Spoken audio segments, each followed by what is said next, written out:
What's up, everyone? You know what night it is. Wednesday night, off-centered with Dustin, the artist formerly known as the Personal Finance Dad. 300 of you know him as Retro Game Dad, and the rest of us now know him as Sports Card Dad. And we are joined by Tim Getsch. He is the founder and CEO of COMC, which is one of the coolest platforms out there. It's one of the OG platforms, and it's honestly the platform that I learned the most about cards when I got back in early 2020. So this is going to be a great show. Obviously, I'm on my balcony because I wanted to get some natural air and some sun while it was on me, and so I wanted to try it out here so that I can chill with you guys. Hopefully you're on your patio as well. So going to be a great show, and y'all already know the drill. Welcome back.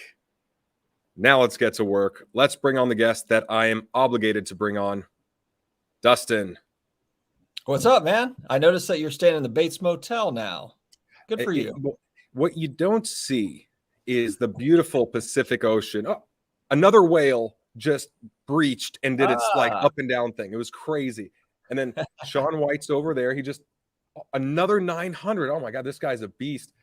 There's Mickey Mouse. There's the Hollywood Hills. And there's a Hollywood sign right there. Yeah, man, dude, you're missing out. This is a bad angle, but over there, it's phenomenal. You guys missed the landlord lady was just yelling up at him, Brad, where's the rent money? Where's the damn rent? It was really kind of awkward. And then he's like, we're going super chat tonight. Guys, I got $1,200 to raise by the end of the hour. Get on that super chat. I need the $10, the $20, the $50. But anyway, all good. I just wanted to try this outside because it's so beautiful, and I hate being bottled up. That's why I got this ridiculous tan. Let's say hi to a couple people. We got Troy in the house, as we always do. Corey as well. Great to see you on Card Life as well. You see, I got my custom Card Life shirt finally came in from Custom Ink, which is sweet. Brian Sherland, dude, Tom Brady can do whatever he wants. I'm excited about him joining Fox because I love Fox's pregame show. I love that lineup, Terry Bradshaw and others. That's my favorite lineup. And Shaq and Charles Barkley and that TNT group is the other group that I just love. So to see Tom Brady. Nice for Drew Brees to get Brady a job. That's nice of him, right? Nice. Yeah. Hey, Drew Brees is now cut. Broadcasting? Want to come into broadcasting? Sure, why not? Dude, Drew is now cut. Now he has to go back to coaching high school football or something. Actually, you know what? This is the long game. This is the long con that Drew Brees is doing. So Tom Brady takes his job as a broadcaster. Brees goes back to football, retakes his records because Brady just barely kind of squeaked out at the end when Brees was wrapping up. Brady retires. Brees is back in. He throws 5-yard passes to Kamara for the next 2 years, and then he gets all of his records back. I'm pretty sure Drew Brees' ability right now is just the screen pass. That's great. A 5-yard lob over the defensive lineman, and then pray to God that your running back is going to take it to the house. That's pretty much it. Good to see you, Mike C. Andrew, as well. We're going to have a lot of questions from you guys given to Tim, so we'll do that in a bit. Kenny, that's a great question. PSA opens its $50 economy service, unlimited, so we'll talk a bit about that as well. Evening from New Zealand. It's so cool to see more and more of you from different parts of the world. Kiwi, such as yourself. Kiwis, yep. Washington State. That's exactly where our guest is in. AJ, no masks here. That's awesome. You should be attending the Rose Bowl, one of the best sporting events. Yeah, you know what? I should. Maybe I will, but right now, there's a lot of really good events in LA that are not sports. If Brad gets a free ticket, he'll go to anything. I will go to, I'm on Eventbrite. Is Rose Bowl on Eventbrite? Is that one of those, like, I can RSVP for free? No. Well, look, I will say this. Living in LA, there's a lot of downfalls, but the upsides is that there are great comedy shows. There are great restaurants. There are great festivals. There's a few beautiful women. There's a couple beautiful women out there. Yeah. I mean, so there's a lot of FOMO here just because there's a lot of things to do and it's hard to just do one or two things. But anyway, and there's also homelessness. Yes, that is correct. Wow, Troy, coming in hot with some darkness. Yeah. Started off strong. Ziggy, great to see you as well. Chris K. Hey, thanks, great commercial. Brad, great commercial. I will take it. I hope you got your cards, Brandon. I did forward your message to Chris as well, so we'll make sure he gets that for you. And let's talk about a couple things before we bring Tim on. I know he's sitting patiently, but we want to tease him like I teased the Hinge girls. First things first, what's new with you? I don't have anything crazy. I mean, I was actually really exhausted coming on thinking like, man, I am just going to sit here like a blob and not say a word, but I just got a little bit of a second wind. We got a great guest tonight. But yeah, it's been a wild week. It feels like every week is like that though. You guys know, I've got 4 kids, got a wife, so the party never stops. It's pretty wild. So yeah, gym, tan, laundry, the usual. But yeah, it's been good. Just crazy busy. I feel like it's a very busy season right now, right up to summer when summer things disperse, but it's like that last push before everything slows down a little bit. 3D 80s kid. Yeah, I did a commercial for Round Table Pizza. I think it's Round Table Pizza where I go, look at all the pepperonis. So I don't know where they're airing that, but it was kind of a random commercial. So you know what he's talking about? Because on one of my videos, I threw up your salad Amazon ad. So that's what the bento box. Oh yeah, I commented on it like something about Brad wishes he was eating cake, but he's stuck eating the salad or something like that. Well, I think it would have been funny if you know, because in that ad, I'm on a computer with the bento box, the lunch box on the side. It'd be funny to have COMC or some card website on there. So I'm like eating this ridiculously good looking food, which I would never assemble in such a good looking way into this box. Thinking about throwing a review on it. Like the model is just like, how'd you find this moron? But then I'm like, I don't want to like hurt his career though. If they're like, oh man, they don't like the model, whatever. So 3D 80s kids saw the pizza ad. So you might just be seeing me in random spots on Amazon selling lunch boxes, and then in a pizza ad for Round Table Pizza. There's all these things floating around. So anyway, not much new with you. Let's see. What else? You do, like I had a phone call today with Mike Gio and his partner Tamara for their card shop live app. We had Mike Gio on last week, and so it's cool talking to them and seeing what kind of potential collaborations or opportunities are potential. They have a great audience, they have a great app, and I love what they're doing, and so hopefully we can get involved in some way. That's new on my end. We'll probably be doing more work with those guys, I would think, in some fashion. Maybe they'll have you doing pizza commercials for them before long. Hey, you know what? If you're breaking cards, don't you want to eat pizza at the same time? Well, I mean, I could be that person where it's like, look at all the pepperonis, look at all the hits. Do you have a clip of that? Can you send me a copy of it when you send it to me if you have it? I'm gonna throw that in at the end of my intro, or maybe I'll just I'll fade out of my videos with that. Well, you know what you could do is you could actually do what I did with the COMC video, the Straight Out of Compton that I turned into Straight Out of COMC, where instead of pepperonis, you could say PSA 2s. Look at all the PSA 2s. All right, we better bring Tim on before he leaves. Okay, sounds good. All right. There he is. Tim, you're already How are you? To have you. I'm good. I've been enjoying the commentary. Yeah, sometimes we forget and it goes a little bit too long and it's like, damn, we need to bring out the guests before they just bounce. Sometimes we're on such a roll that I'm like, do we even need to bring on the guests? Can't we just do this for the next 30 minutes and see what happens? Let's test the guest's patience. Let's see if it goes 45 minutes in and be like, all right, guys, we got 9 minutes left. Let's bring on the guest. So tell us what's going on with you. We met you for the first time at Mint Collective a couple of weeks ago. It was great to meet. Yeah. And you were one of the few guys that are in the 6'3" or above category in the hobby. You're like, what are you, 6'6"? Something like that? 6'6", yeah. 6'6". Yeah. And then Jeremy's what, 6'6", 6'7"? Yeah, 6'5"? He's right there too, yeah. Can you dunk over Jeremy, or do you think he could dunk over you? Oh, yeah. Well, I don't think he could dunk over me. But I don't know.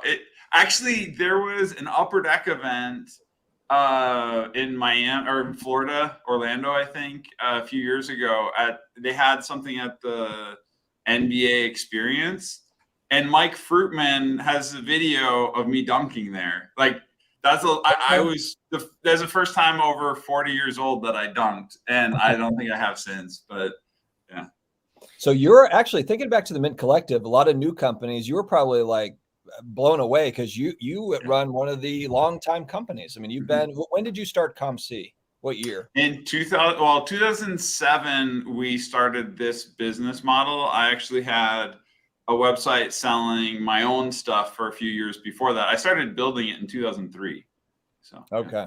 What was the inspiration for the model? Because it was when I went on COMC the first time, I did not know that there was any sort of vault or remote storage type of option, because I was coming back after, the last time being involved, probably 2000 or 1999, where it's just all, you receive every card, ship every card. There wasn't a way to store it online. And I was like, this is a game changer for me, because here I can actually buy small cards and just take delivery all at once for a lower amount, or just sell it before I even want to take possession of it. So take us back to 2003. What was entering your brain, and what made you take action on this idea, which now is a staple in the hobby?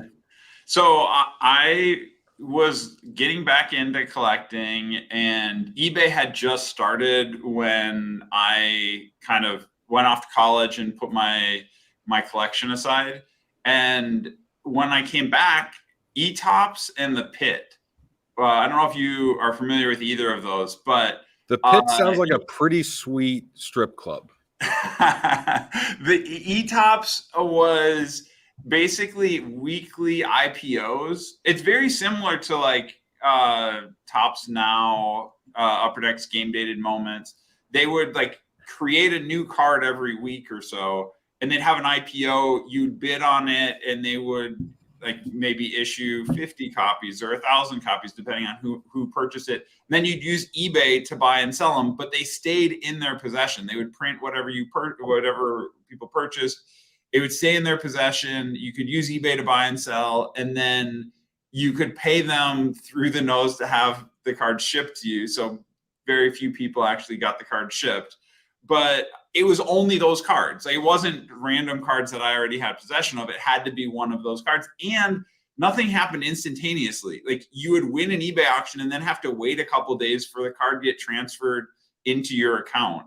There's still, like, we have a close relationship with eBay and use their APIs. There's still remnants of the eTops integration from like almost 2 decades ago in their APIs. But that was one. And then the Pit was only graded cards, and generally only rookie cards, but maybe not only rookie cards. For sure, it was only graded cards. And you would send cards to them, and they would try to treat it as a stock market. Like,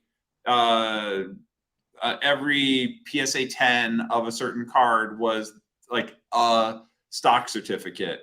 And so a model would buy, bid, ask, all that, just like a stock market. So both of those were interesting, but one was only cards from the eTops product, and the other one was only graded cards. And I collected all sorts of stuff, and I wanted to be able to buy and sell things instantly. I didn't understand why they're just database entries. Why can't we allow people to take possession and instantly relist? So that was something I really wanted, and was available on COMC from day one when we launched.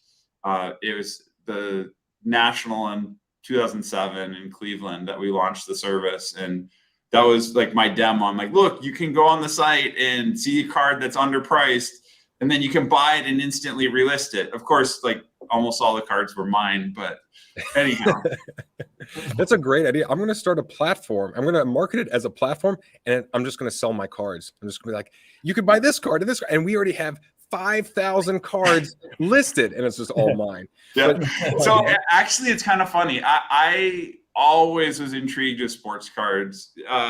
Going back to grade school, I wanted to figure out how to buy and sell. All my friends would brag about how much money they made off of selling cards, and I would keep these records. And of course, when you keep records of how much you buy and sell things for, usually you find out you didn't make money. So I was like, okay, how do I actually do this? And it wasn't until I built COMC that I was able to take something like $20,000 worth of eBay purchases. That was my initial, that's the low price cards account on COMC, is my initial eBay purchases. And I've sold them for like more than $60,000 now. So I actually made money because of COMC. on my own, I had the website for a couple of years before COMC. Like, no one of us can get enough attention to justify our own website, but all of us together can create a compelling service that's useful for all of us. I was curious, all right, with low-end cards, especially because it seems like there's a lot of companies, especially the auction houses and whatever, that are going after the high-end cards because it's few transactions and a lot of profit. And then you guys are millions of cards from a quarter on up, or I think that's the minimum or something like. I don't know if there has to be a minimum, basically you can't buy anything for less than, it's like 26 cents. Yeah, because it sounds like that's a lot of infrastructure, a lot of storage, a lot of staff, a lot of whatever. Did the profit, did like the model concern you at all, knowing that it would be a volume play? Because it is like, Walmart does well, but they have to sell a lot at a low margin in order for that to work out. I don't think I thought through it that far. It was more like, this is really cool, and I want to go build something that I want to use. And I mean, it's more than 15 years of doing this now, so it's been little steps along the way, and I just wanted to make the service something that was cost effective and as many people as possible could enjoy. So I wasn't really in this to figure out how to make the most money on it. It was, how do I create something that can get a bunch of people into collecting like I remember doing as a kid?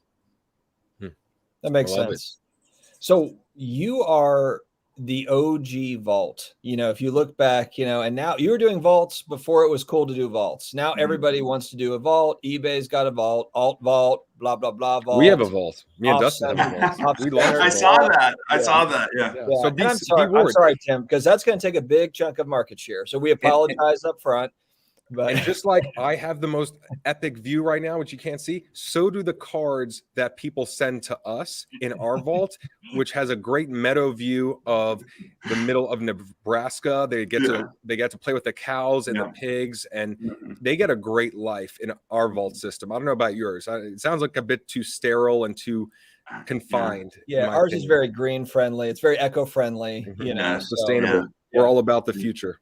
But does this whole everybody's got a vault thing, does it freak you out a little bit, just in the sense that it seems like everyone wants to control the volume. Everyone wants to control the cards. They want to hold them, so they can either send to grading, send to auction, whatever, how does it affect you and what you're doing, if anything?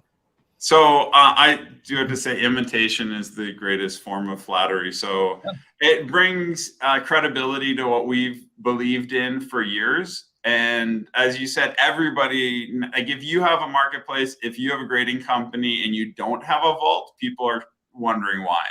So the concept makes sense.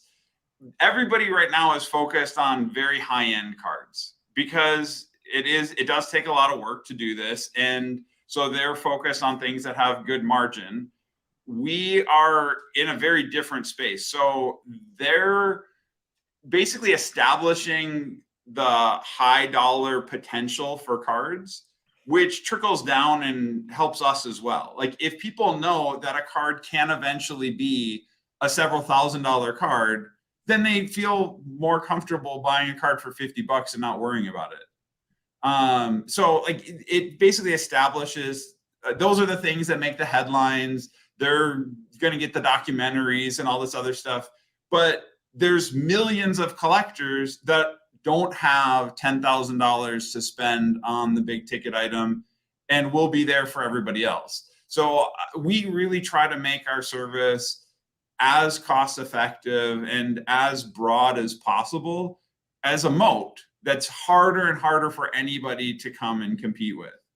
If you're gonna try to sell 1,000 really amazing multi-million-dollar cards, okay, 50 people can try to go after that market, and they can split up the few different things. You don't have to do very much to create a vault for a handful of cards. But for our vault, like I'm in a building right now that can fit 2 football fields. Like Wow. eBay obviously is huge. They made their announcement of a 30,000 square foot vault, or less than 40,000, maybe 30 some thousand square feet. Like, okay, we have 200,000 square feet. We have multiple locations. So, I mean, that's cool, but we're just on a totally different scale. Like we're trying to solve a different problem. And I welcome, there's things that need vault services that we aren't designed for. Like if you're going to send a Honus Wagner to us, like we'll take it, but we're not going to give the handhold treatment that Golden might do. Like we're too busy with so many different things. So maybe down the road, but right now we're focused on, you opened up a case and picked out the ones that you want, and you've got thousands of cards that someone else wants, and you don't have time to put them online, so you send them to us. Like, great. We'll take all the cards that you're willing to pay us 50 cents a card to process. So, all right, taking us back to 2003, you said 2003 was the idea, 2007 was the launch. Mm-hmm. Okay. So it's interesting about where the hobby is today is that there's a lot more companies, there's a lot more startups, there's a lot more ideas, there's physical products, there's Show Your Slabs and Slab Strong, and I mean gem rates from what Ryan produces just based on the pop reports and tracking that. And so there's a lot more opportunity for businesses. And I've been approached a couple times, hey, I'm starting this platform, it's going to be this, I'm starting this platform, and I'm thinking, all right, that is an upstream swim, like good luck, like I really wish y'all the best, but it's, while there's always opportunity for businesses to come and take over and get market share, it's also, I feel like, way tougher than people imagine, and it takes a lot of pieces and timing and everything else. So from the idea of 2003 of this type of service to launch, just quickly go over what that process was like over 4 years before you launched it, because I feel like a lot of people have thought of something and then they're trying to launch it 3 months later, but there's a lot missing, and it's also way more competitive now than before. Yeah, I know over the last probably 2 years, I've seen more startups than in the 15 years before. So there's way more money in the space now. So people are willing to take risks. They're willing to jump in and go fast. When I did it, I had to take my time. There was no money in it. There was no like big investments going into the space. There were very few, there were more companies leaving than there were companies joining back in the early 2000s. So I intentionally started small. I started the idea while I was still working at Microsoft, started thinking about how this is going to work. And there's probably a couple years that I delayed starting it because I was concerned what happens when one person buys a card, then another person buys it, another person buys it, and then someone finally takes possession. What happens if that person isn't happy with the card? Like, do we have to like roll back and get refunds from 5 different people? Like that like blocked me from wanting to launch the service. Well, it turns out by taking a scan of every card so they get to see what they're getting beforehand, we eliminated like 90% of the returns. Like back then, it was way common to have to return things because people didn't have technology to scan them. So we built the technology. That was our first patent, was the technology we used to scan the cards. And that actually ended up eliminating the problem. And so it's very rare that someone who gets the card wants to return it or is unhappy. And at that point, we are able to generally absorb the issues. And in some rare cases, we have to actually do a return. But like it was really just thinking through all of the different cases, because no one had done our model before. So what's going to be different? Is it going to work? Are there things that we shouldn't do? There's things that we should do. And then finally, I had to build something that people were going to want to use. So I actually spent a couple of years building my own website. And then some of the feedback I got from the website was, this is amazing. How do I get my cards on a site like this? And I was like, you kind of need a CS degree and a lot of spare time. that was like evidence that the best way to get my model to work, and even then I wasn't even sure what the model was going to be for sure, but I realized selling a copy of my source code was not going to be helpful. People actually needed to give us their cards and us to have them all in one place, because I was buying a ton on eBay, and that was the thing that made eBay effective, was finding the biggest sellers so I could save the most on shipping. And I'm like, okay, if we put everything together, then we could be the biggest seller in the world and offer the best shipping because we can do it at volume. So after I built something that people actually wanted their cards on my website, then it was a matter of just adding the ability for there to be multiple users, telling people how the consignment service was going to work. And then the other thing, our model is so different. I didn't feel comfortable going out trying to just get a bunch of people to give me their cards. Consignment is really tricky. People have to feel comfortable giving up their prized possession. So I wanted our service to grow very slowly. I wanted people to feel comfortable and us to do a good job before opening floodgates and just getting slammed with things that we couldn't support.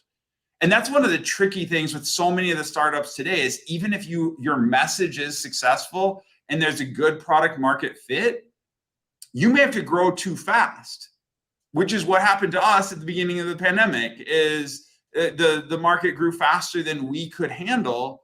And then we gave people for almost a year a pretty crappy experience. And it took a while for us to catch up with the market. And like many of the grading companies are in a similar boat right now. But like that was early on, we had I don't know if I would call it a luxury, because being bootstrapped when there's no business, it's just like we kept putting a lot of time in, but we took our time growing. And there weren't other companies in the space that we had to like accelerate to catch up with. So we had years to go try something new, and nobody was really trying anything like it in our space. We intentionally did something that was not serviced by the industry, something that wasn't just another eBay knockoff. There were many other websites that tried to be eBay, but lower fees, more seller friendly, more buyer friendly. It's just a tweak on eBay effectively. We were like, nah, we got to do something completely different, solve a problem that eBay and everybody else is not solving. And so the consignment model it took a while to like hone that, figure out how it's going to work, make sure that we had the software, the skills, the people, the space, everything to put it together. What was the progression, Tim, for your vault? You're at 200,000 square feet, which is monstrous. Mm-hmm. How did that start off? Was it 10,000 or 50,000 or what? How did it start? It was first in my garage, maybe like a 200 square foot garage. Then one of our first employees, Heather, moved all of our inventory to the basement. She's the only person to ever be able to claim that she moved all of our inventory at one point. Then we moved to a 2,000 square foot warehouse, which was like 500 square feet office, 1,500 warehouse. Then in that business park, we took basically 3 units. So we went to a 6,000 square foot space. With about a year left, we maxed out that space, had to get something bigger, and found our current headquarters. That is the mailing address that everybody uses. And that's 27,000 square feet. So that we 4.5x'd to grow into that space. We ended up adding about 3,000 square feet up in Canada to enable Canadian customers to utilize our service. And then we separated where people ship cards and then where we store and fulfill orders. And at that point, we got another 25,000 square feet. So our headquarters, 27,000. And then where we shipped out of was 25,000. And that serviced us until the pandemic began. And we knew we were running out of space. And we completely packed out we were using every square inch of every building. Finally, we found this space. And so we moved from our 25,000 storage warehouse to this 200,000, which, I mean, I would have thought like, okay, cool. We're going to maybe take up like 50,000. In fact, when we signed the first lease, we only took half the building. We thought like, okay, we'll fit in 100,000 square feet space, and we're 4Xing like we did years ago. And we started putting things in and kind of optimizing. We're like, oh my goodness, we better grab the other half before it's too late. We're going to need that. And now like we're using probably like 120,000 out of the 200,000 square feet. There's some room to grow, but like we're really taking advantage of the space that we have here.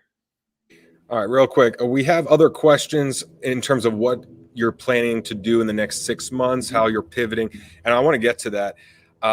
Would you rather be referred to as the Bill Gates of sports card platforms or the Steve Jobs, as a helicopter is chasing a criminal nearby? Yeah, I mean, I guess I would probably say Steve Jobs. Yeah. And when yeah, are you I mean, you're horrible to work for. So there's a point where I took the shipping team aside and I unboxed an iPad for them, and I showed them like what's the experience like opening up an Apple product.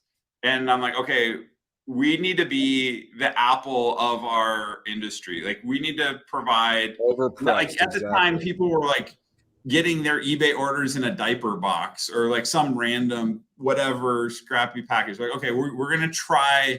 And so we actually, if you've ever gotten a larger package from us where we do the box inside a box, is like, okay, that was what came out of this. Like, okay, let's try to think of what's the experience like opening. We still have opportunities to improve, but definitely I took some inspiration in the, like, at least importance of packaging. Not that we're quite there yet, but anyhow. Okay. So just like Apple, overpriced, only having one new feature every 2 years, but want to sell us something for $3,000, even though it's like worth another $50. No, I'm just kidding. It's totally the experience and the quality, and I totally get that. Okay.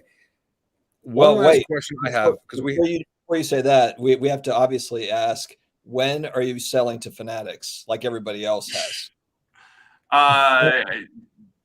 No comment. I don't know what's going to happen in this space. Blink occasionally if the answer is yes, it's coming. Just blink occasionally throughout the live stream. If it not, just keep your eyes perfectly open for the rest of the stream. Yeah, you can't read into anything that happens with my eyes.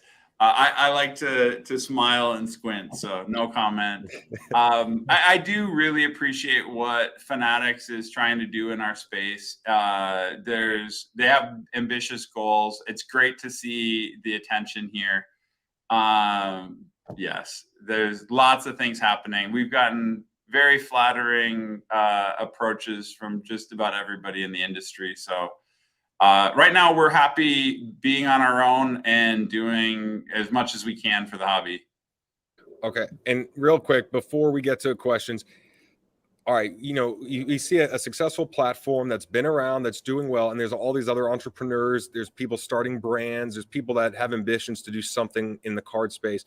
And I don't think they see enough of the mistakes or the mess ups. So since 2003 of this idea coming out, and really 2007 since COMC being in formation, what would you say is the biggest learning lesson or mess up or whatever that you could at least pass on to us so that we feel better about all of our mess ups? Because I know I have a whole ton of them. So it's kind of funny. You guys talk about COMC being the OG vault. If you haven't been on COMC for a while, you probably don't know that we actually had a service called vault.comc.com. And it was separate from COMC. Like the same concept, but a different fee structure. So the idea was we wanted to attract really valuable cards, very similar to other vaults, and like have something where the fee structure was just totally different. And it was like the many $1,000 cards. We went to the National and did this huge promotion on it, and effectively we failed fast. we very quickly learned that it's complicated having two different business models. It was hard to explain to people. Everybody wanted to use the cards from their like cheap cards that they were selling on COMC to then pay for these big cards. And we're like, you know what? We need to just come up with a different model that can try to address a bigger range. But doing two different things is expensive on the dev side. It was not taking off. It was not getting the attention. So we ended up winding that down and just completely retiring it. That was probably one of our biggest learning lessons at COMC. Yeah. And on that note, I remember learning this is very simple, but very powerful. I think this is from Donald Miller, who's one of these marketing guys, but it says, if you confuse, you lose. And in terms of just having a brand, whether it's card related or not, if it's a business, if it's anything else, if the messaging is very clear and relatable, it's going to be so much better.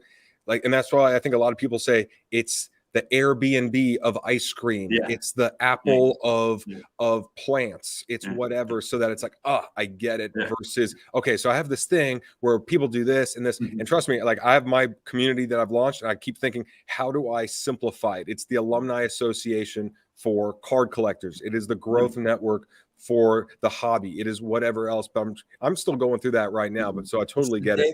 The David Koresh cult of cards. The cult of cards, you know, like you have the alliteration going for me anyway, so might as well use it. I don't think it's a bad marketing thing, man. Just keep that working. There it is.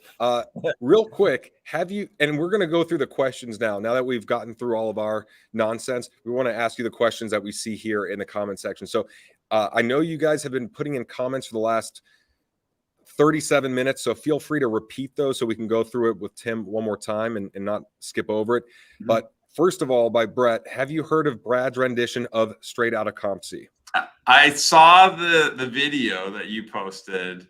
I don't know if there's more to it than that, but yes. Yeah. Well, I actually have it uploaded here, so let's see if this works, and then we can travel back in time together.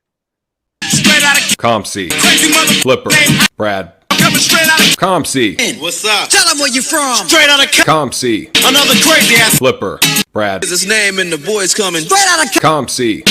Flipper. that'll smother your mother and make your sister think I love her. Have you seen that? Yeah. That's awesome. So because I showed that, I'm pretty sure I cannot monetize my video anymore because it's trademarked. So I hope it's well worth it, because that would have been like $14 in ad revenue that I could have made. So I hope you guys are lost happy. $9 gone, just like that. Now my landlord lost $9. I didn't lose it. So yeah, I know we've talked about this before, but when did you see that? And because I don't know if anyone was really making COMC based videos in 2020, or like how many people were, but that was the platform I was all on, because that was where I learned everything. COMC was literally the library of cards, because you can it's all organized just like a library. It was okay, I can go here, this aisle, sort, compare, contrast. It was the fastest way to learn about cards, especially the lower end ones. But when did you first see it, and what are your thoughts? I probably discovered your channel last summer. So I don't remember who I found first, if it was Dustin's channel, if it was yours, but I think I saw it last summer. I saw your just your learnings of selling on COMC. And I do have to confess, when you sent me the email, I went and looked up your email, and I saw you actually emailed us like a year ago. Yeah. And yeah. What's with that? You sent it to the Time with Tim alias, and I never thought. I don't know if you does that represent your customer service? Is that? I think you sent it when our customer service had like a 2-week backlog, and they just didn't have time to get back to anybody. So I apologize for not responding to you back then. But yeah, I've been watching both of your channels pretty consistently for the last year. I appreciate it. And for everyone that's emailed me, it's about a 10-year wait list, 10-year backlog on my email and DM. So give it another decade, and we'll see. Oh, I've still got emails just sitting in the queue, just waiting for Brad to read. Junk. Mark is junk. Phishing scam. Phishing. So this is a good let's talk. question. Yeah, Grunt Dad Sports Cards had one. Sorry, I just kind of cut you in. But any plans in upgrading the scan imaging? I guess what he's basically saying is just to get a more detailed scan. Yeah, we're actually working on some technology right now that hopefully we'll have live before the end of the year that would affect all new submissions. That things that have already been scanned are kind of hard to retroactively improve. But yes, we are working on it, improved imaging later this year. Okay. Well, I mean, I know there's some big things in the works, and I understand that it's not official or none of it's, ready to go live, but basically, how do we just ignore the fact that it's not official, and can you just say it anyway? What's the right way for me to say that and actually get you to confess all the wonderful plans? Brad has to get the guest to say F off at least once or twice every single time he does this, and they're like, "I'm just not going to tell you, Brad." And so I just won't return next time. So I'll mention some stuff that's already like really close, and some stuff that I've hinted to in some other interviews. We're going to be, hopefully in the next couple of weeks, maybe a month from now, updating how we onboard anybody that's cashing out. So with the tax stuff, it's really annoying right now. So we're creating like a self-service thing. So if you're requesting a check, you'll be able to like self-administer all the tax information for that. And we're going to also add wires and bank transfers. So there'll be some additional ways that you can get paid. And then probably around the time of the National, we're going to have a new drop-off procedure that is kind of more end-to-end integrated experience in COMC. So when you drop your cards off, the person you're dropping off with will have on their phone, basically, they'll be able to take some pictures of what you're dropping off. You'll be able to see those pictures in your account. You'll be able to like see who you're dropping off with and like see a picture of the employee and all that kind of stuff. So that's going to make it a little bit easier now that we're going to a lot of these shows and accepting submissions a lot more frequently. It will be a nice, better, smooth out experience at the shows. At some point, we are going to take what we learned from the auction event that we did in January and February, or December, January, and offer something more like that on COMC, including some extra perks like being able to choose exactly what day your auction is going to start and how long your auction is going to last, and maybe a starting bid price. There's a variety of customizations you'll be able to do for auctions. Yes, we do have plans for a mobile app that will not happen until probably next year. Maybe at the end of this year, some people will be invited to a beta, but that's mobile app is down the road. I do want to hint at something that this is actually Dustin, on your channel, you mentioned something about there not being any good platforms for trading.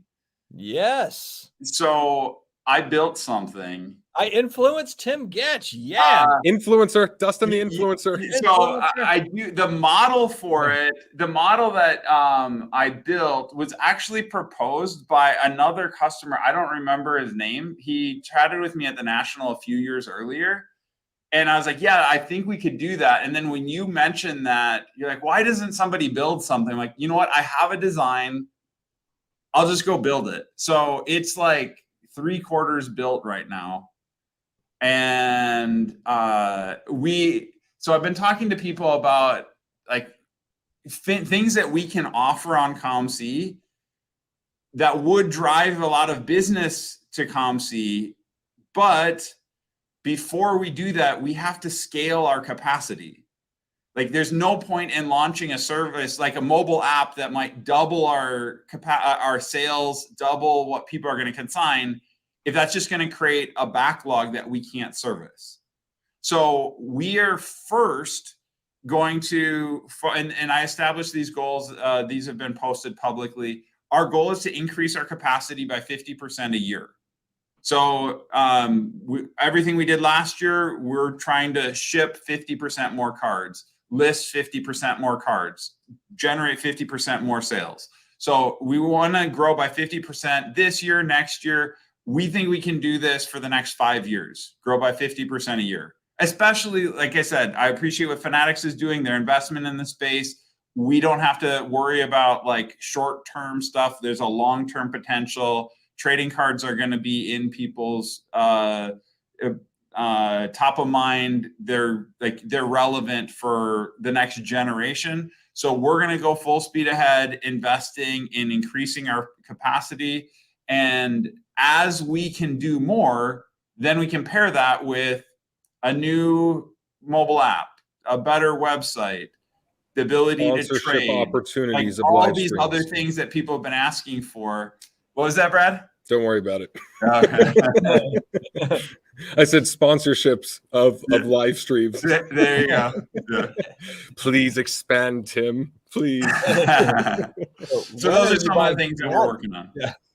Yeah, I was going to say, when you were saying all this, I'm like, you are so the Steve Jobs. You know, I'm going to design it. I'm going to build it. I'm like, oh, here we go. Yeah. Yeah. Thanks for the Elon Musk comparison. I will take that. Huge. I do have to say, Dustin, your channel, I think I watch the most frequently. I think you're the most regular posting of like daily videos. Brad, I think you hear that? Tesla Daily is the only channel that I watch more religiously than your channel. So I appreciate that. It's interesting. And real quick, I got to say, is it May 26th? I forgot what it is. Not this Thursday, following Thursday. In my community, Card Life, Dustin will be joining me, as well as Tim of Slabstrong. So if you are a content creator or new or aspiring entrepreneur and you want to do a Zoom face-to-face, pitch your stuff, ask for input. Obviously, Dustin and I have had completely different perspectives and approaches with our YouTube channel. Dustin wants to overwhelm YouTube servers and just make sure that he wins the battle by default just by putting out so many videos that it takes up the feed and someone has to click on it.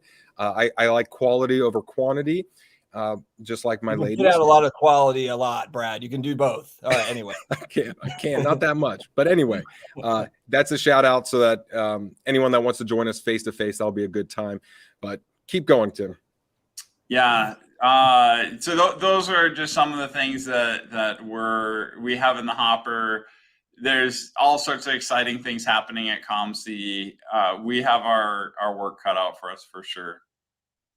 So you see, COMC, the goal is to grow 50% year over year.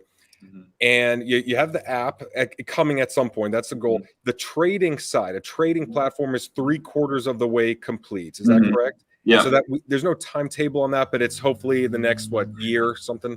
What I think we're going to probably do is as we get ready to launch that, it'll be like by invite only, so that we can just kind of control how fast this grows. We've got some ideas. I think there's a good chance that I don't know what's going to happen first. It may happen before the mobile app. We'll see.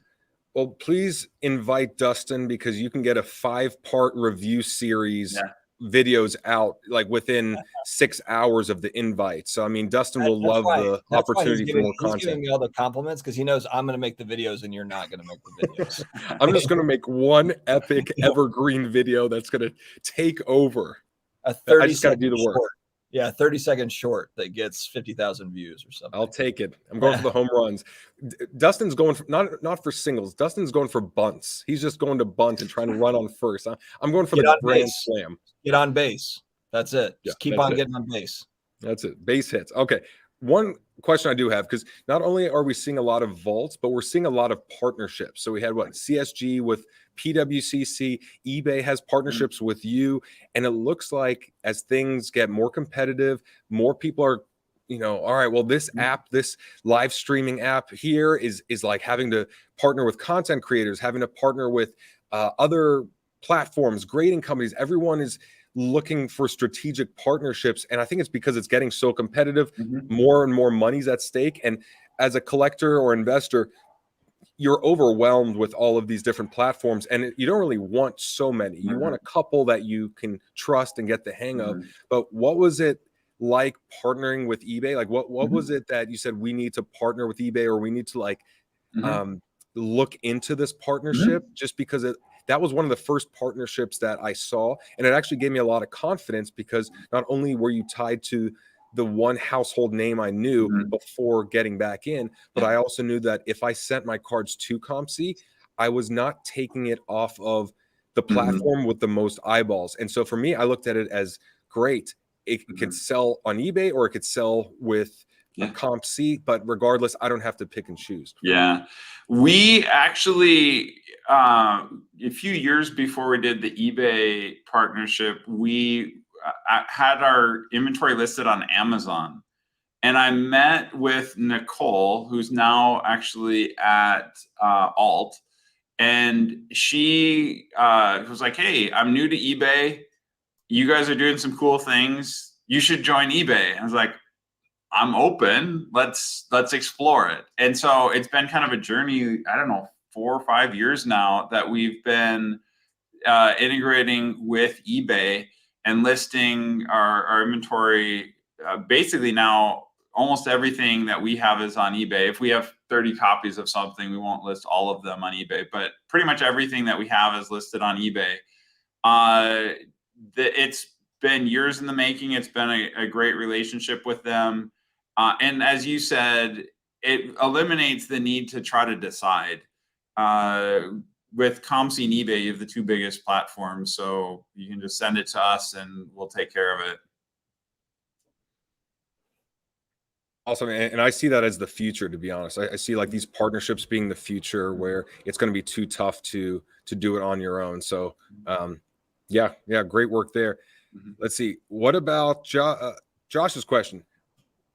An option to send to grading companies. I was just going to ask that. So, and he says, will it return? So, and maybe I missed it, but were you offering that at some point? And then we for years had BGS support. When BGS shut down with COVID stuff, we had to turn that off. We had been working with PSA before COVID to launch that. That also got shut down. So we already have integration with both companies. We just need to turn it on. And actually, with the recent PSA announcement that they're now accepting unlimited $50 submissions, we can probably tie into that as like a soft relaunch of sending stuff off to grading for you. And we hadn't publicly done PSA. We had done a test submission with PSA. We for years did submissions with BGS, and it's a simple option. If you've ever taken an item and had us reprocess it as elite, like if you wanted to send it off to auction, is a very similar process where you would just say, hey, send this off for grading. We'd take it out of your account, send it off for grading. When it came back, we'd put the card back in your account. You could see the before and after. And we would try to work with the grading companies to create a nice combination of speed and cost. So we'll see. Right now, grading companies don't really have anything that's very low cost, but if people are willing to pay and we can make the service easier for you, then we're interested in it. All right, a couple more questions just because we have 6 minutes left. I want to respect your time. One, who are you collecting? What are you collecting? What excites you the most? I say this because I'm looking at the most random cards right now that I'm looking on COMC ad. I shared with Dustin this, and there are cards that I didn't even fathom existed. So you've seen a lot of variety. You've seen just about every card. What is drawing you in? What are you excited about that you're collecting or you want to collect next? My main collection, my personal collection, are Goran Dragic and WNBA. Like almost anything WNBA, but for sure everything for the Seattle Storm. I originally started collecting Oral Hershiser cards. Like that got me to my very first card show and all that kind of stuff. So that's a soft spot. I do collect a good amount of Hershiser cards, although I don't like that so many of the Hershiser cards now have no team logo. So I kind of ignore those. But the other things that I collect are any player that I ever played basketball with in like a summer league or pickup or stuff like that. So there's a bunch of people in the Seattle area that I've played with: Jamal Crawford, Nate Robinson, Nice. bunch of like UW, like Brandon Roy. Yeah, so I'll collect those players, and I'll use COMC to just keep track of anything that I haven't seen before, pick it up, grab things that are cheap. Yeah. You're on mute, bro. Well, yeah, I know. So what I'm doing right now is I'm actually on COMC, and I was going to buy a card, share my screen, and show you that I'm actually still buying some cards, but reveal some of the things that are interesting me right now, which I would only find on COMC because I would never know how to search this anywhere else. So it's just kind of like reverse engineering, finding things. But I got to say, I give COMC credit for discovering the 2012-2013 Panini Crusade Kobe Bryant card, which I'm not sure if you've seen. Are you familiar with that card? I don't remember that one. Okay, hold on. I'm going to pull it up because I did a video on this, which I guess you didn't see. Yeah. But it was a card that I found on COMC because I was looking under 2012-2013 sets, just because that's the first year Panini really took over and had all these things going. And I remember looking at it, and here's the screen. All right, good. I was looking at this set, and so let me take you back here to the actual entire set. So I was looking, I'm like, oh, okay, this looks kind of cool. This looks kind of cool. And then I looked at the Kobe Bryant card, and I was like, holy crap, this looks like all of those murals that I see around LA because of this angelic type of look. And once I saw this, I bought a bunch of them on COMC, and I bought a bunch of them on eBay and Beckett Marketplace. And I just tried to gobble them up because this was $8. I think it's somewhere around $8, where maybe some collectors saw that, hey, it's kind of cool, but not to this degree. And then the best investment I made was these cards, where I sold a PSA 10 for $1,200, a couple more for like $600, I think one for $1,000, and then some 9s for a few $100. But it was literally $8 to $10 a piece. But I would have never found this card unless I was searching under 2012 sets and then was going through and then reverse engineering it, and just this one stuck out in the best way. So want to give credit to COMC for the way your platform is designed. So it's great for just learning about the hobby. And that's exactly where I spent the first pretty much 6 months, hours per day, just understanding, comparing and contrasting sets and variations, things like that. No, I 100% agree. That's a great way to use COMC. I actually, one of the things that I like that we do is expose what parallels of a card exists. So when you're searching, we show you the list of parallels on the side. That feature I built a few years ago when I broke my foot and I was on a bunch of pain medication, and they warned me not to buy anything because apparently you don't make good judgment. So I was learning about Prism at that point. And so I wanted to discover all the parallels of Prism cards, and we didn't have it well organized at the time.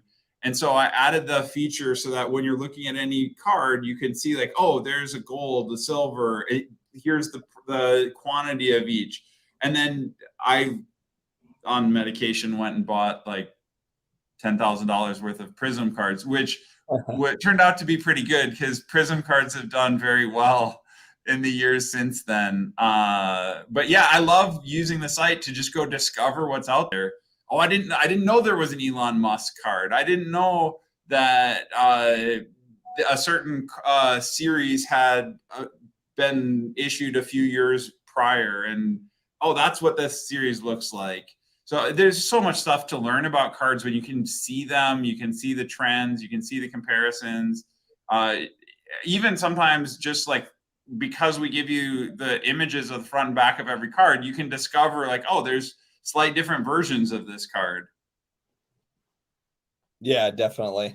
Yeah, I do the absolutely. Go on. No, I was just going to say I do the same thing using COMC just to figure out what is what. If there's something obscure, I start on COMC and then I go elsewhere. I go to the COMC first for sure.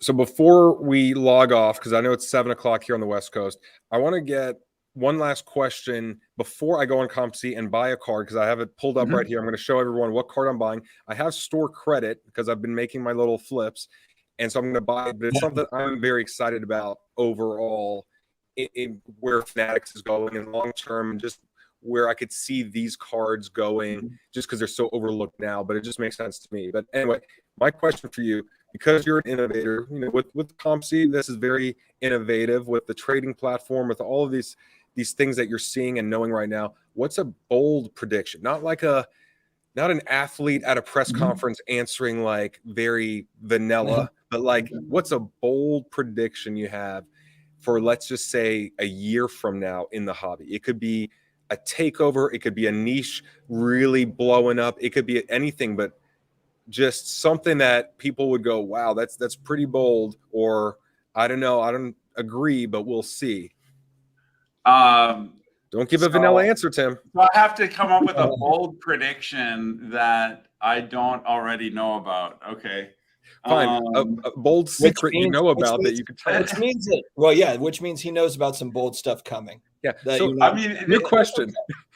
yeah. What are some secrets that you know about that you shouldn't tell us on the internet that will last forever, but you will? Gosh, there's,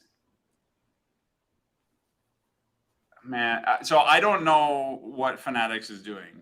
They have I like. Well, occasionally, if you actually do. No, I don't know what Fanatics is doing, but I've been very impressed with all the moves that they've made. Obviously, making the purchase of tops, getting the licenses.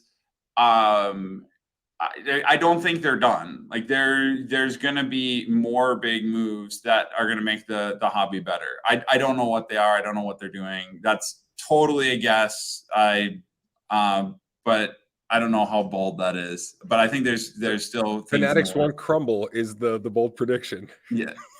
I would be surprised. That would be interesting. Yeah. Fanatics won't crumble. Okay. Well, I definitely agree with you there. I think most people are at least optimistic that they'll continue in this direction, even if not every product release is popular. But is there anything you would really like to see in the next year? Well, this is kind of niche, but my favorite college player is Paige Beckers. She plays for UConn. She went to my high school. And now that they have the name, image, and likeness deal, I want to see some of her cards. I want to see someone officially license cards of hers. I think that would be really awesome. That's a personal desire in the hobby, but I think there's really cool things happening. I'm excited for the WNBA in the coming few seasons. There's a super exciting crop of college players that are going to be there soon. Awesome. I was muted for a second. Anything from you, Dustin, before I make my purchase and show the world what card I'm buying? No, do your thing. Let's see it. So this is something I've thought about a couple of probably about 2 months ago, and it's based, actually, I want to build it up. Let me build it up. It's something that, living in LA, knowing what I like to watch, what I like to follow, I believe is going to get bigger and bigger. I think it goes hand in hand with what Fanatics has done with Gary Vee's project, with Jackass, and just where what I would love to collect as someone that really watches one team, the Tampa Bay Buccaneers. I really don't care about much other sports. However, I love movies. I love TV shows. I love comedians. I love, Dave Chappelle card would be amazing. Like all those things I'm seeing. So I looked this up on COMC, and even though I've never seen any of her movies before, saw this card, and because it's so old and because she's such a goat of Hollywood, Wow. I thought, wow, what about like a Marilyn Monroe card, which I don't even, Wow. like I have no interest in terms of her specifically, but how iconic she is and how often she's referenced here in LA and everything that's she's known for. Her death, is in Elton John songs, all that stuff. I was like, what are the odds that a card from the 1950s of a goat of Hollywood could be worth less than $100, or like, what are the odds that I could sell this card for $100? And I don't know which one looks better. It looks like some brown stuff on the bottom there of this one. Okay, they both have the brown stuff. I'm gonna go with which one looks better to y'all. This one. I like the one on the right. Me too. I thought it looked a bit whiter, but then again, is that dirt? Is that smudges? Little bend right there, maybe. It's hard too because there's nothing on the back of it to see if it's like, It looks like that's part on both of. I think that's it's probably there was another photo underneath, and that's just where they cut. So and because it's the same on both of them. Because it's in your system, I actually have faith that it's real. It's been vetted through your system, so it's not like a random picture. It's something that you guys, have verified. So you got all these dudes right here. I just don't know who any of them are except for her. But to me, this is the kind of stuff that I think is amazing. And so, like, you can go biggest discount, highest price. And so to see what should be the most popular, okay, Elvis Presley, like that's kind of cool too. John Wayne. So there's a John Wayne one. And again, it's not like I'm a huge fan of them specifically, but it's a really cool factor of how historic they are, how I still hear their names. So I'm going to go ahead and buy this one if someone out there didn't already buy it. You're not going to make an offer? I feel like someone's going to do it anyway, so I'm just going to buy it. Boom. And now it is here. So I bought it. It's mine. I'm going to mark it up and sell it for $300. Haha. So anyway, very cool stuff. Really appreciate you joining Dustin and myself, and can't wait to hear more about what you have in plans or have in store for COMC. I did see some comment about I think it might have been Trigger Finger. What about COMC TV? So you're ready? If you're ready, when you're ready for us to host or be one of the hosts on COMC TV, we're ready. We do own that domain, comc.tv. So it's already it's fate. It's already it's set up. That's it. You have our names on it right there. So you already have the promo video, the straight out of COMC promo video. I can send that over to you whenever you'd like. And we look forward to the next time we see you, hopefully at the National, and best wishes going forward. Thank you. This has been a pleasure. I'm so glad I ran into you guys at the Mint Collective. I enjoy what you guys are doing. Keep up the good work. This has been a blast. Anytime. And when I'm at the National and I am walking around with a portable basketball rim and I hold it over Dustin's head, it means go up and dunk on him. Okay, that's going to be our thing. He'll make sure that the camera's rolling. That'll be content. Anything for the views, anything for the likes. All right, guys, thanks so much for joining us, and we will see you next week. All right, thanks. See you guys.